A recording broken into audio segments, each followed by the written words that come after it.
वो दोनों बहुत ज्यादा डर चुके थे, पर तब तक पू और पिगलेट वहाँ आ जाते हैं, जो उन दोनों को देख लेते हैं। और पिगलेट पीछे से आकर मैरी का गला एक मेटल चेन से बांधकर उसे वहीं क्रिस्टोफर के सामने जान से मार देता है, जिसे क्रिस्टोफर बस देखता ही रह जाता है। पू और पिगलेट मिलकर क्रिस्टोफर को अपने साथ वहाँ से ले जाते हैं, जिसके बाद न्यूज में और कई सारे आर्टिकल्स में ये दिखाया जा रहा होता है कि इन जंगलों में कोई ऐसे क्रिएचर्स रहते हैं जो इंसानों का शिकार करके उनको मार देते हैं, और आज तक जो भी इंसान वहाँ गया उसका कुछ पता ही नहीं चला। जिसके बाद अब अगले सीन में मारिया नाम की लेडी को दिखाया जाता है, जो अपनी थेरेपिस्ट के साथ होती है, जहां हमें पता चलता है कि हाल ही के कुछ दिनों में उसके साथ कुछ ऐसा घटा है, जहां एक आदमी उसका पीछा करते करते एक दिन उसके घर तक आ गया था, जिसने उसके साथ बदतमीजी की थी। जिसके बाद उसे पुलिस तो अरेस्ट कर लेती है, पर इसका ट्रॉमा आज भी मारिया को परेशान कर रहा था।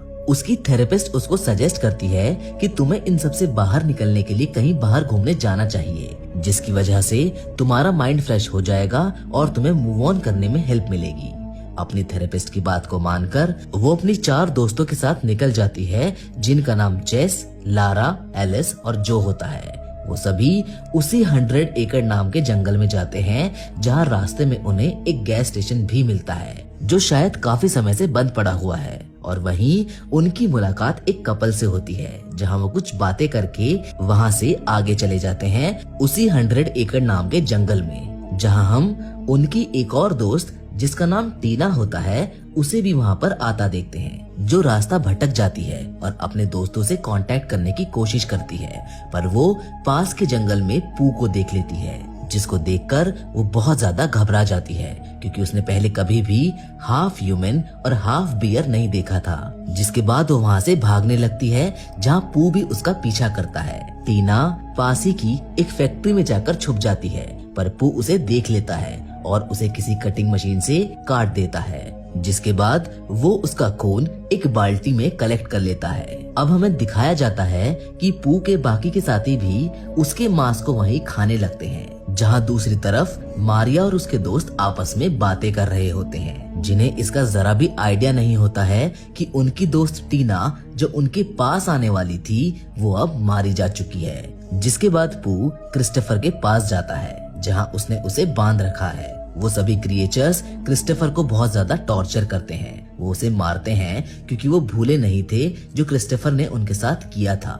क्रिस्टोफर उन्हें छोड़कर जा चुका था, जबकि उसने उनसे प्रॉमिस किया था कि वो उन्हें कभी भी छोड़कर नहीं जाएगा, पर उसने अपना प्रॉमिस तोड़ा और वो चला गया, जिसके लिए क्रिस्टोफर उनसे बहुत माफी भी मांगता है और कहता है कि उसका जाना भी जरूरी था, प्लीज वो सब उसे माफ कर दे। पर ना तो पू और ना ही कोई और उसे माफ करने के लिए तैयार था, बल्कि पू तो बाकी सारी पुरानी बातों को याद करके और भी ज्यादा गुस्सा करता है, जहां वो अपने एक मरे हुए साथी आयोर की पूंछ से क्रिस्टोफर को मारने लगता है।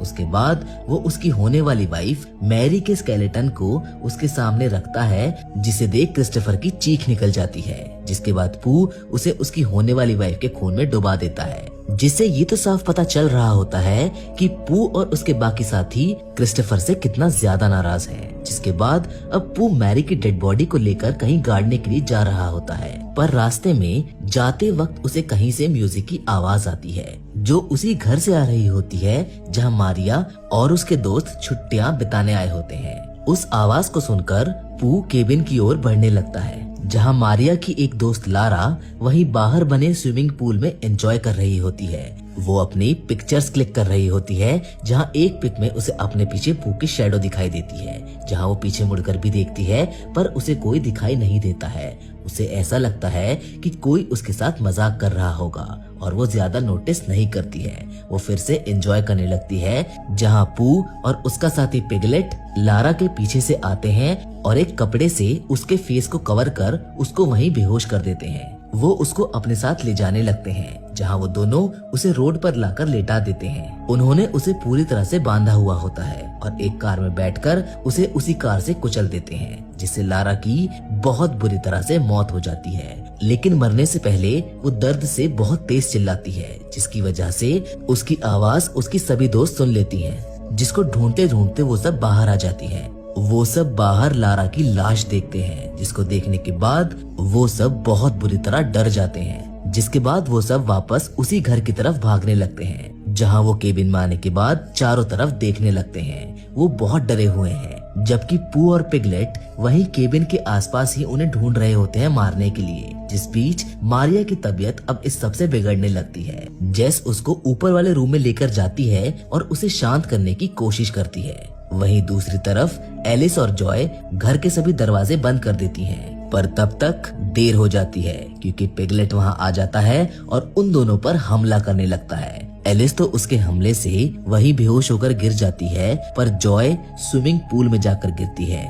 पिगलेट भी उस स्विमिंग पूल में जाकर उतर जाता है और जॉय को एक हैमर से इतना ज्यादा मारता है कि उसकी वहीं मौके पर मौत हो जाती है। जिसके बाद पू भी वहां पर आ जाता है और वो दोनों मिलकर बेहोश पड़ी एलिस को अपने साथ ले जाने लगते हैं। पू और पिगलेट को ऐसा करते देख मारिया और जेस भी देख लेती हैं। वो दोनों पू और पिगलेट का पीछा करके उनके घर तक पहुंच जाते हैं, जहां वो देखती हैं कि पू ने एलिस को बंदी बनाया हुआ है और खुद दूसरी तरफ बैठकर लोगों का खून पी रहा है और उनका मांस खा रहा है। मौके का फायदा उठाकर मारिया और जेस अपनी बंधी हुई दोस्त के पास आती हैं और उसे चुपचाप वहां से आजाद कराती हैं। लेकिन जैसे ही वो लोग वहां से जाने लगते हैं, उन्हें किसी और की भी आवाज आती है, जो कोई और नहीं बल्कि क्रिस्टोफर होता है, जो बहुत ज्यादा जख्मी हालत में है। मारिया और उसकी दोस्त क्रिस्टोफर को भी आजाद करा देती है, पर क्रिस्टोफर उन्हें वहां बंधी हुई एक और लड़की के बारे में बताता है जिसका नाम शार्लिन है।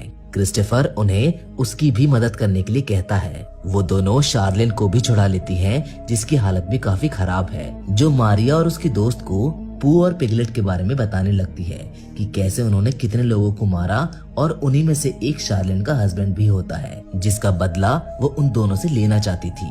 जिसके बाद वो पू के घर में दोबारा चली जाती है, जहाँ पीछे से पू आकर बड़ी आसानी से उसे आग की जलती भट्टी में डालकर मार देता है, जो मारिया और उसकी दोस्त भी देख लेती हैं, जिसे देखकर वो बहुत ज्यादा डर जाती हैं और उन्हीं में से उनकी एक दोस्त की चीख निकल जाती है, जो पू और पिगलेट सुन लेते हैं और उनका पीछा करने लगते हैं। वो सब भी अब अपनी जान बचाने के लिए वहां से भागने लगती हैं। जिस बीच एलिस वहीं पर फंस जाती है और मारिया और जॉय वहां से बाहर भाग जाती है। एलिस वहीं छिप जाती है, जो पीछे से पिगलेट को रस्सी से बांध देती है और उस पर किसी चीज से वार करती है, जिससे वो चिल्लाता है और उसकी वहीं पर मौत हो जाती है। पर उसकी आवाज पू तक पहुंच चुकी होती है, जो जल्द ही वहां आ जाता है, जो पिगलेट की लाश को देखकर अपना होश खो देता है। उसे गुस्सा आने लगता है और वो एक नाइफ से एलिस को मार देता है, जिससे उसकी वहीं पर मौत हो जाती है।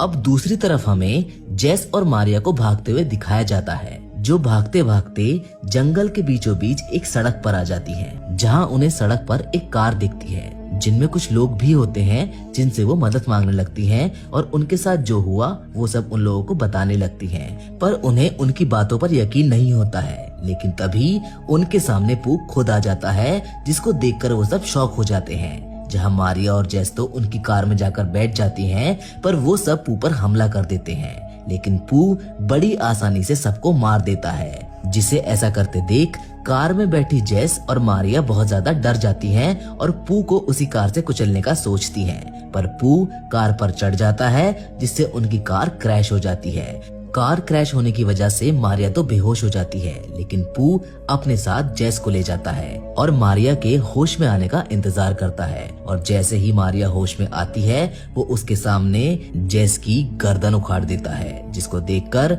मारिया बहुत ज्यादा डर जाती है। अब मरने की बारी मारिया की थी, जिसको मारने के लिए पू आगे बढ़ता है, लेकिन तभी पीछे से क्रिस्टोफर एक कार से पू को टक्कर मार देता है, जिससे पू दो कारों के बीच में फंस जाता है, जहां वो कुछ सेकंड्स के लिए बेहोश भी हो जाता है।